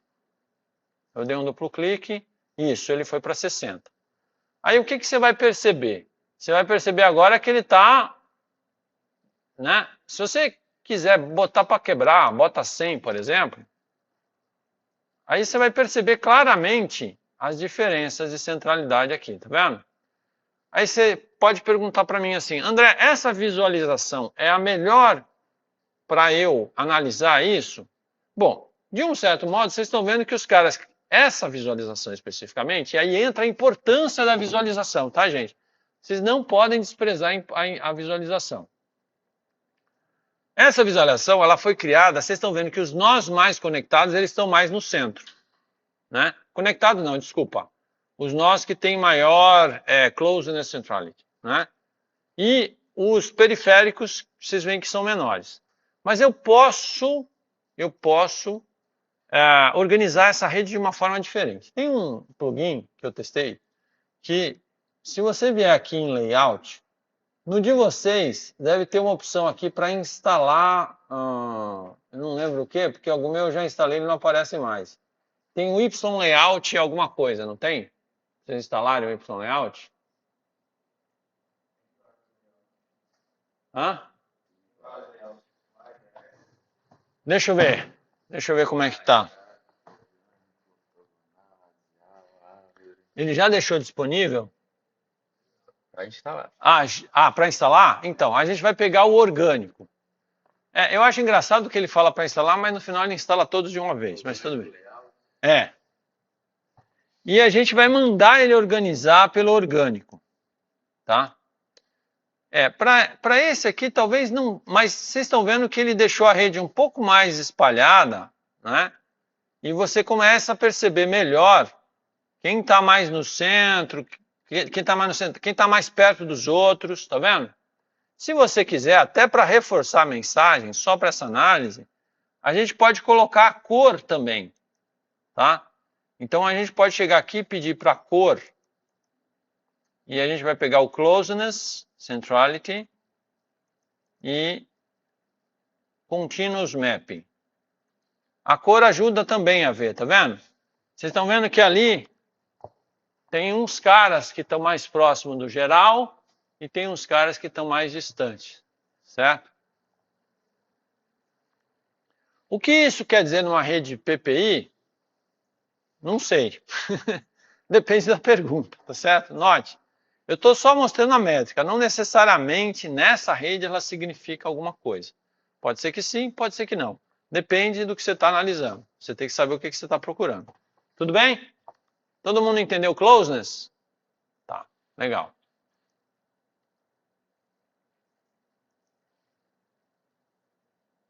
Não, era esse aqui que eu estava olhando? Não, não era esse, né? Peraí, deixa eu fechar para não me atrapalhar. Ou eu estou no certo? Eu estou no certo. Tá. Então eu mostrei o closeness, né? Tá. É só lembrando que eu usei o closeness para qual é a cidade que era mais próxima de todo mundo. Lembra disso? Desse problema? Eu usei o closeness centrality. Tá. Agora vamos falar de betweenness centrality. Betweenness centrality é o cara que, entre aspas, está mais no meio do caminho de todo mundo. Tá certo?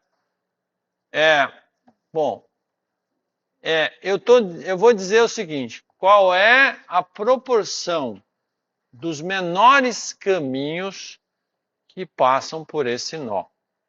Então vamos pensar o que isso quer dizer, vamos refletir o que isso quer dizer. Dados os dois nós, existe um caminho que é o menor, certo? Na verdade, pode ter mais de um caminho menor, mas vamos considerar que existe um deles, certo? Então vamos pegar, por exemplo, esse nó e esse nó aqui, tá vendo? Então a gente está pegando esse que está de amarelo e esse outro aqui que está de azul na ponta de cá, tá certo? O menor caminho entre eles passa pelo vermelho, não passa? Na verdade, se você olhar aí, todos os menores caminhos passam pelo vermelho ou tem algum menor caminho que não passa pelo vermelho? Todos os menores caminhos passam pelo vermelho? Acho que sim, né? E é por isso que ele tem ali um 9, tá certo? Agora, o amarelo, vocês vão ver que tem menores caminhos que não passam por ele, né? Então vocês vão achar caminhos aqui que não passam pelo amarelo, tá vendo? Então é por isso que ele tem uma razão menor, ele tem 6,5. Vocês conseguiram entender isso intuitivamente?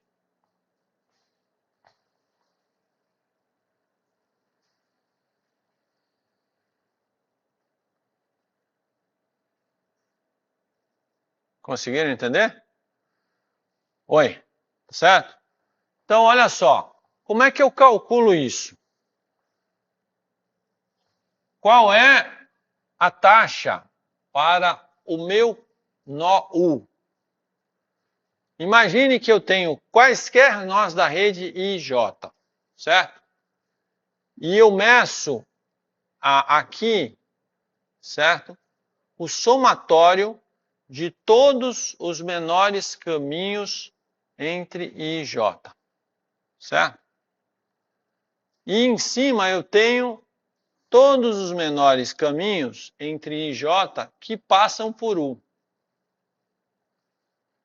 Certo? Essa divisão vai dar na verdade aqui, que é um número, porque na verdade esse cara é o tamanho dos caminhos, né? Então eu vou somar todos os caminhos entre I e J, os menores caminhos entre I e J, e a soma de todos os menores caminhos entre J passando por U, certo? Então, se aquele caminho passando por U for maior do que o menor caminho, ele vai perder between centrality, né? Se sempre passar por ele, essa divisão aqui vai tender a ele ganhar ali em cima, não é? Então, novamente eu posso fazer a mesma coisa que eu fiz com o betweenness, ou com closeness, eu posso fazer com o betweenness. Então eu posso mudar essas coisas se eu quiser, tá? Tanto a cor quanto o tamanho, vocês podem mudar para betweenness se você quiser, tá?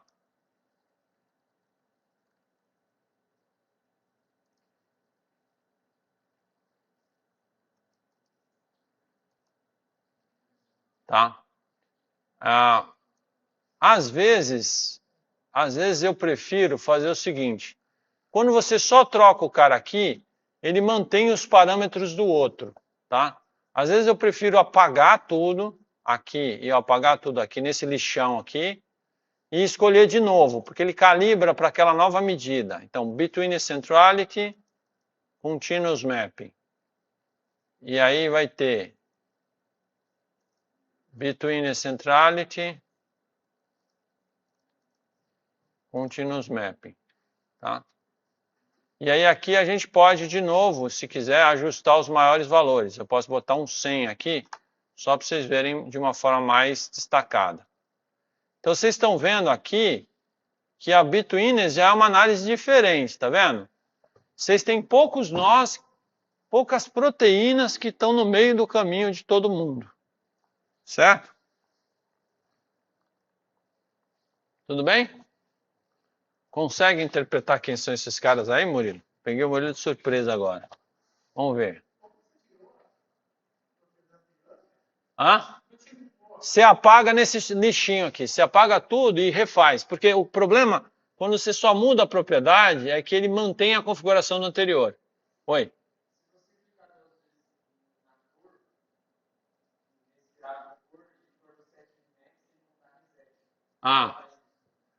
Tá. O que ele está falando é que eu posso chegar aqui também e posso dar um reset em algum lugar. Aqui. Aí tem reset também, é outra opção. Tem uns caras, esses caras, HSP, não sei se eles são importantes. Tem esse ESR1. Agora o Murilo desafiou vocês. Quem é que é o ESR1 aí? Vamos lá. Receptor estrógeno. Mas eu estava pensando, o receptor estrógeno ele já é hub por natureza.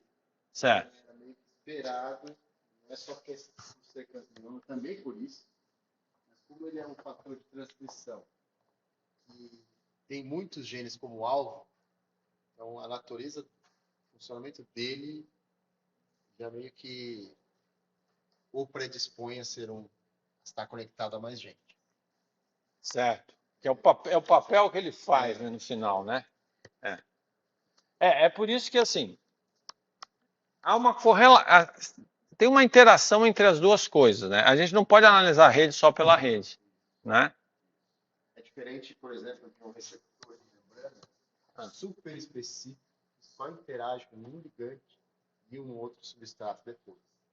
Esse cara sempre vai ter poucas conexões. Sempre. Ele não vai estar no meio do caminho de muita gente, então o between centrality, que é esse cara, não vai estar muito grande, né? Diferente desse, E existem vários sítios no DNA onde esse cara pode se ligar. E aí, sempre que ele se ligar em alguém, esse outro alguém vai ser influenciado por ele. Então, se a gente estiver analisando co-expressão, é esperado que esse gene apareça quando outros aparecerem também. Entendeu? Entendi. Legal. Vocês entenderam o que ele falou? Você consegue fazer uma relação disso com a questão biológica, né?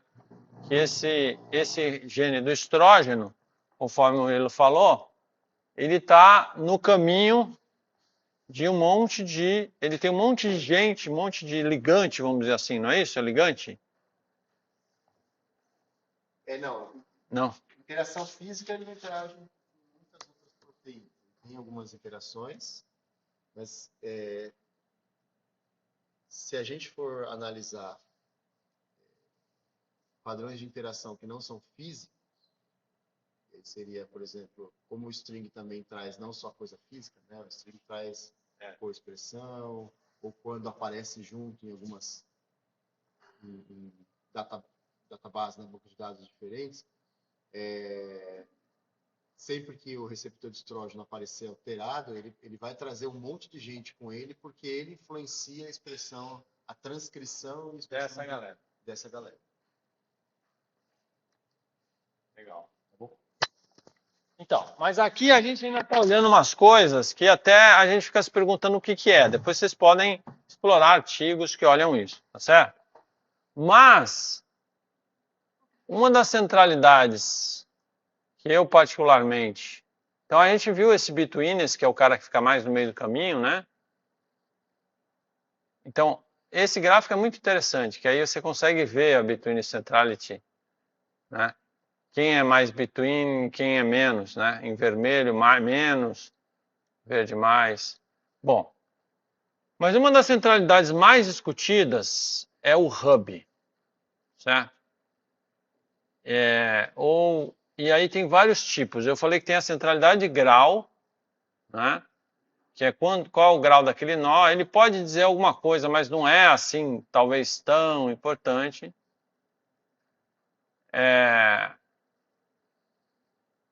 Mas o grau ele já é importante, tá? Então, por exemplo, ele mostra que se eu fizer a centralidade do grau, eu já vou ver que já começa a ter uma distribuição diferente numa rede complexa, né? O grau dos hubs, o grau em si já tende a ser grande, certo? Dos hubs, tá? Só que, então,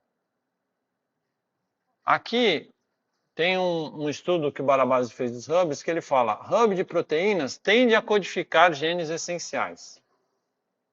Tá? Genes que são hubs, né? Encoding aí quer dizer que codifica uma proteína, tá certo? Genes encoding quer dizer... Porque tem aqueles que não são codificantes. Não sei se vai dar tempo de a gente falar deles, né, Murilo? Mas de repente a gente pode falar, né? Mas o encoding aí quer dizer que esses genes codificam proteínas, né? Esses genes, eles são mais antigos, foi aquela coisa que eu falei para vocês, e evoluem mais devagar. Por que vocês acham que eles evoluem mais devagar? Vamos ver se o pessoal consegue fazer essa extrapolação aí.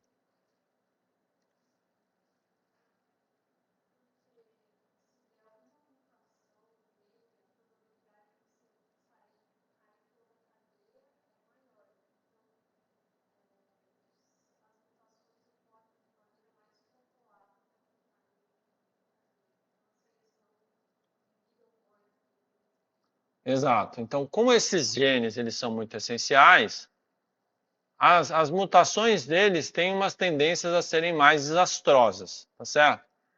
E aí as células têm uma tendência a não sobreviver a essas mutações, então vai ser mais raro ela sobreviver, então eles evoluem mais devagar, tá certo?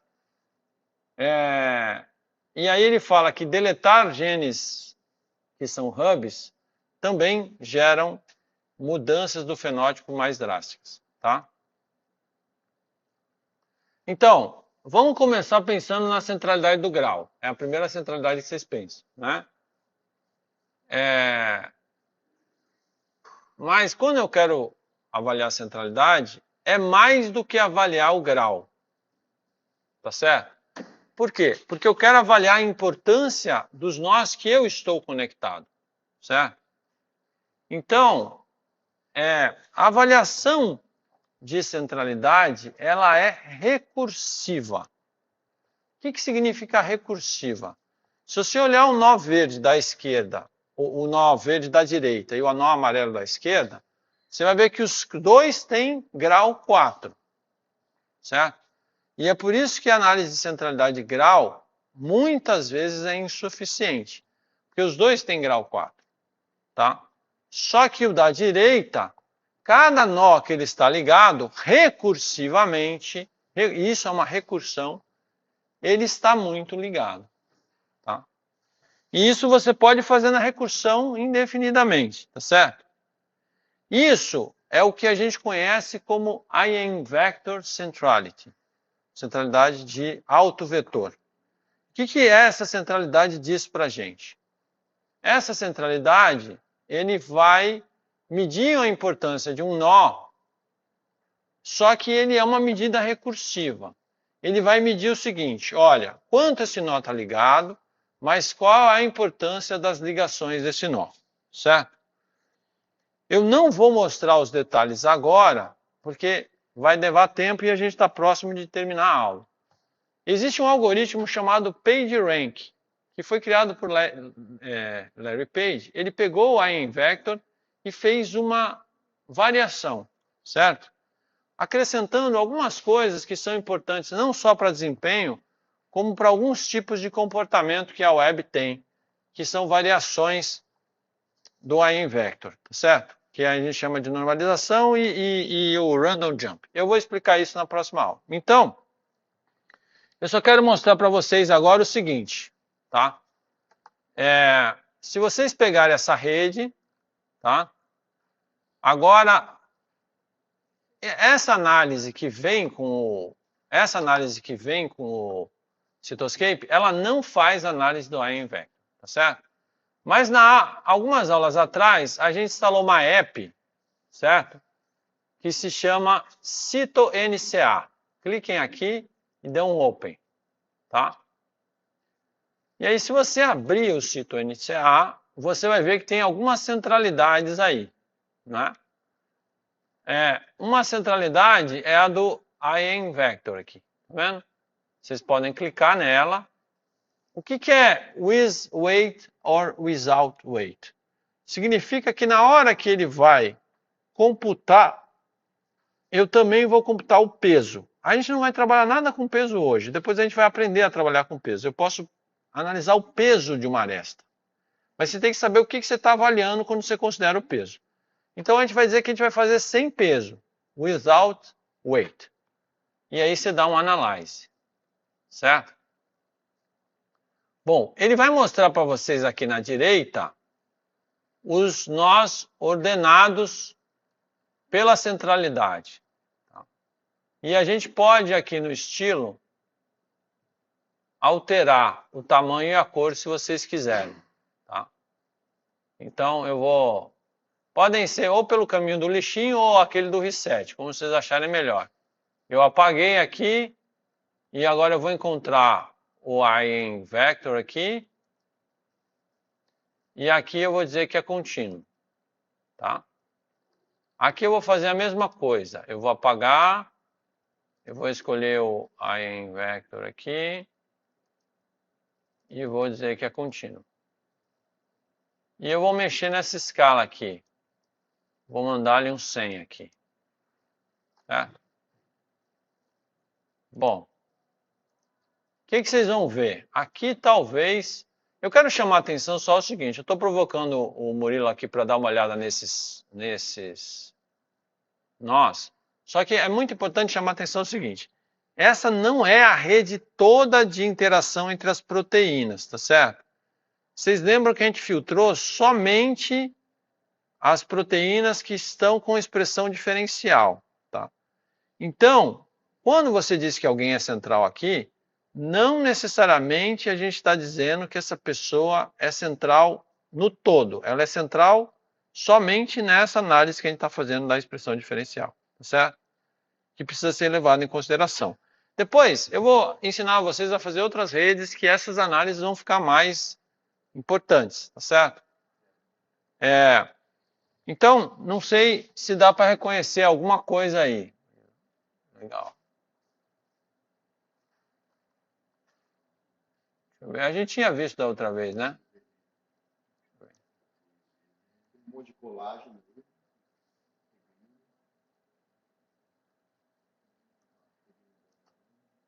Isso aqui é integrina.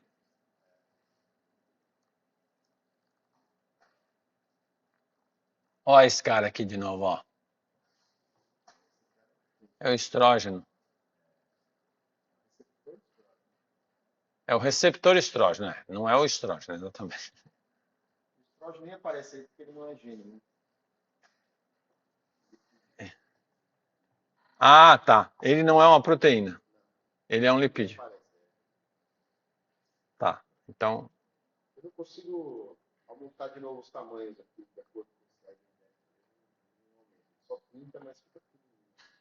não, primeiro faz assim, ó, com a eVector, manda ele apagar, primeiro dá na lixeira aqui, manda ele apagar, resetar tudo aqui nessa lixeira. Para o tamanho, você está falando, né? Primeiro vem na lixeira e apaga a configuração toda aqui. Tá vendo? Aí depois escolhe o iMVector. Então você apaga primeiro, escolhe o iMVector aqui, tá? E aí escolhe Continuous, certo? A diferença não fica tão grande. Por quê? Porque a escala maior não está tão boa. Então vem aqui nesse gráfico embaixo e dá um duplo clique nele, tá? Aí nesse 30 aqui, você mandou 100 aqui? Melhorou, mas Não está tão... Já tem uma discrepância aí. Bacana que a gente vai selecionando e vai mostrando assim, né? Qual é. Hã? Ele vai mostrando na tabela quem é. Tá certo? Bom, eu ia hoje ligar isso às anotações de pathway, porque aí sim ia ficar legal. Porque aí você ia ver o pathway e ia ver o que o cara está fazendo. Mas não vai dar tempo, gente. Então podem salvar essa rede e na cena dos próximos capítulos, vocês submetem isso aí como uma atividade de hoje. Tá? Eu não tive tempo de pensar num lab.